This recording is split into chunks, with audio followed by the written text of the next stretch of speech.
her? Oh, I'll record you all day. You should be ashamed of yourself talking to people this way.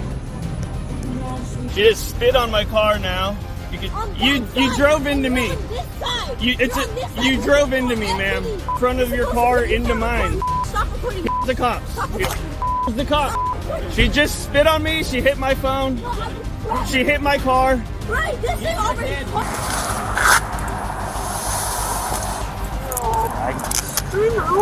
Don't fight. Don't fight. Don't resist.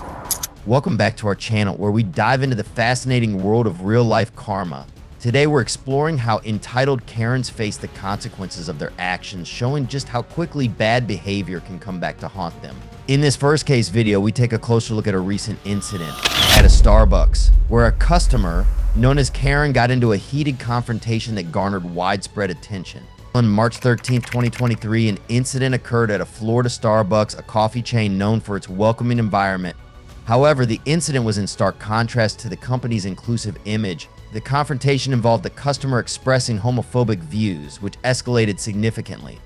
In the age of social media, such incidents are caught on camera and shared widely, drawing attention to issues of intolerance and discrimination in public places. The video begins with a heated exchange between a customer and a lesbian couple at Starbucks. The customer, identified as a middle-aged woman, began making derogatory comments. But the nature of her comments was not only offensive but also extremely disturbing, reflecting the broader issue of homophobia. Starbucks employees attempted to defuse the situation, but the woman continued her tirade, including personal attacks and unfounded accusations.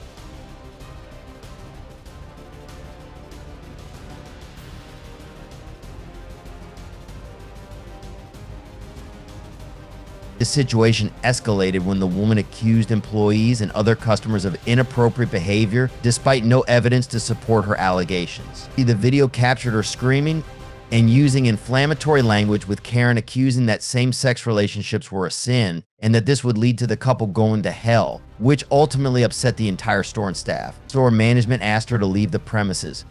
Karen was kicked out of the store to the delight of the customers there. The confrontation was recorded by other customers, and the footage quickly went viral, highlighting the disturbing nature of the incident.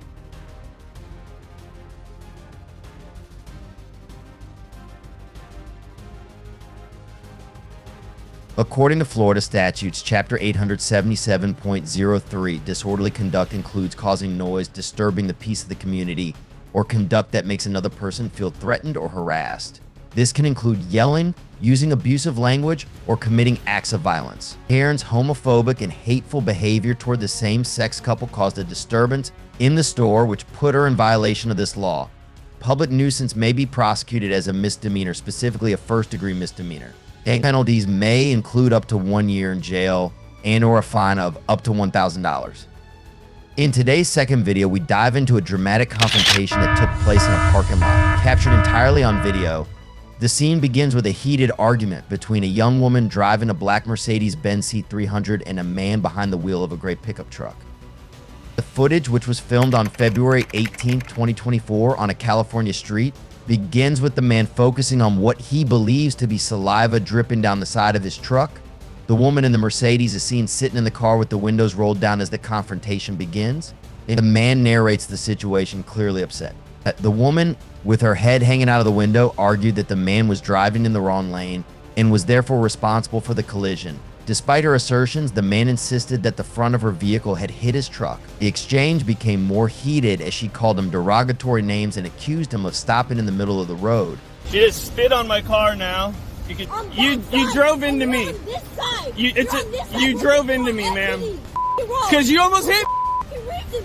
You almost hit me. You want to do this? You can't drive for Drove the front of your car into You're supposed to be on this side. Stop recording. the cops. Stop recording me. The cops. The woman then returned to her car and called someone, asking them to come to the scene immediately. She continues to be agitated as she yells at the man, telling him to stop recording her and accusing him of blocking her way. The man remains calm, saying that he has called the police and they are on their way. The woman's anger becomes apparent as she continues to berate him, using abusive language and making statements about the police arriving. As the police are on their way, the woman gets out of her car and approaches the man's truck, demanding that he move the vehicle. She gestures angrily and continues to insult him, accusing him of being a bad driver and recording her without permission. In the heat of the moment, the woman attempts to slap the phone out of the man's hand, causing it to fall to the ground. The man quickly picks it up, recording her actions. The arrival of the police adds a new layer to the unfolding drama. It's illegal. Knock it off. Yep. Stop recording me. Stop recording me. Stop recording me. Phone. Stop recording me. You just hit my phone. She just spit on me. She hit my phone. She hit my car. Right, this thing over here. Hold on. Let me put my phone in my pocket. As the woman was handcuffed, she protested loudly, questioning why she was being arrested and claiming that she had somewhere to go. The officer explained that recording the incident was legal and that the woman's behavior, including hitting the man's phone and making derogatory comments, was unacceptable. The confrontation culminated with the woman struggling to understand the legal and procedural aspects of the situation. Hold on. Let me put my phone in my pocket. Yo, bro, he can't record me without my permission. That's the law. No, it's not. He cannot record me. And you can't hit him. I didn't hit him. She did. He saw it. According to California Penal Code Section 240, the crime of simple assault is defined as follows: assault as an act that intentionally creates fear of physical harm or a threat of physical harm without actually causing physical harm. No actual physical harm needs to occur. The severity of the act may be sufficient to create fear of physical harm. The assault on Karen's man is punishable by up to 6 months in jail and or a fine of up to $1,000. All right, this case was wild, but still not the worst one. Just wait until you see this final one. As on March 21st, 2023 in Howard Village, Wisconsin, it all started with a 911 call reporting a vehicle weaving uncontrollably through traffic lanes. When police arrived on the scene, they quickly assessed the situation. It was clear that the driver, Beth, was not capable of operating the vehicle safely. Her speech was slurred and there was a strong odor of alcohol coming from her. The officers knew they needed to conduct a thorough assessment to determine if Beth was under the influence. Beth was asked a series of questions about her whereabouts and activities. She claimed to have attended a sponsor meeting at the Hometown Cafe in Green Bay, although her answers were inconsistent and vague. Although she insisted that she had not consumed any alcohol, the strong odor on her breath told a different story.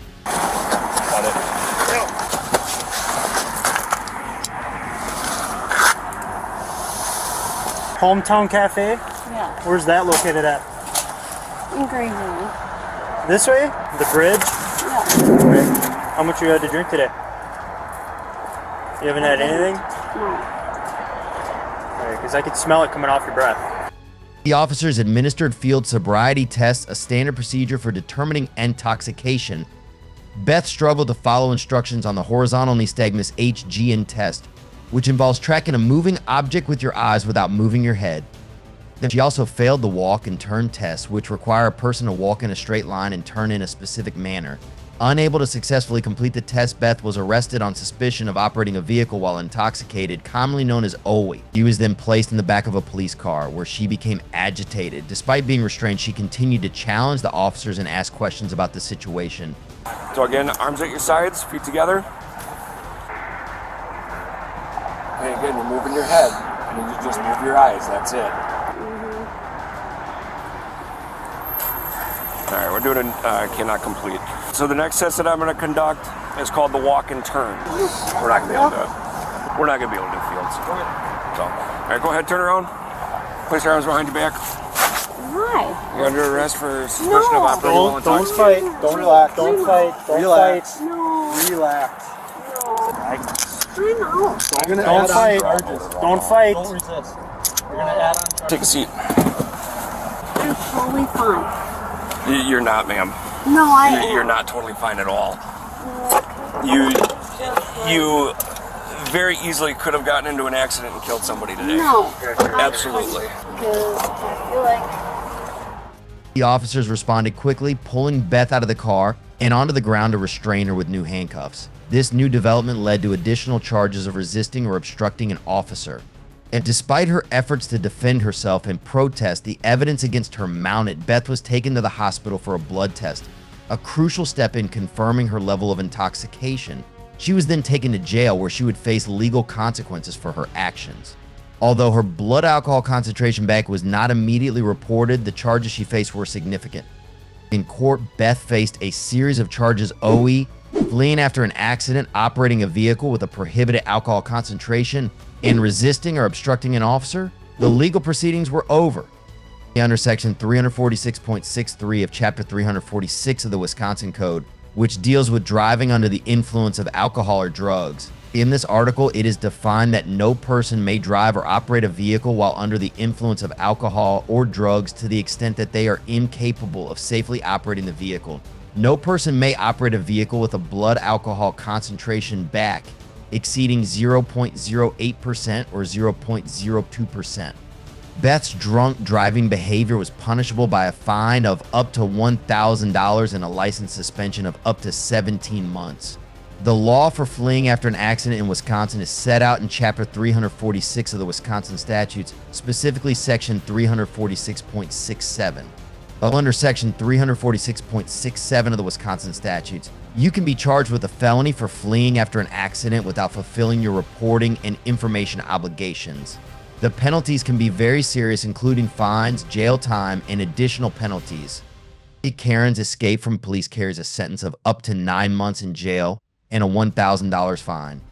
In Wisconsin, resisting or obstructing a police officer is defined in Wisconsin Code Section 946.41, resisting a police officer or public official. The law defines this as resisting or obstructing a law enforcement officer in the performance of his or her duties. This may include refusing to comply with a lawful request by a police officer or using force or threats to prevent their actions. Karen broke her handcuffs and fled from the law. This brought Karen's total sentence to 110 days in county jail and her license suspension to 17 months.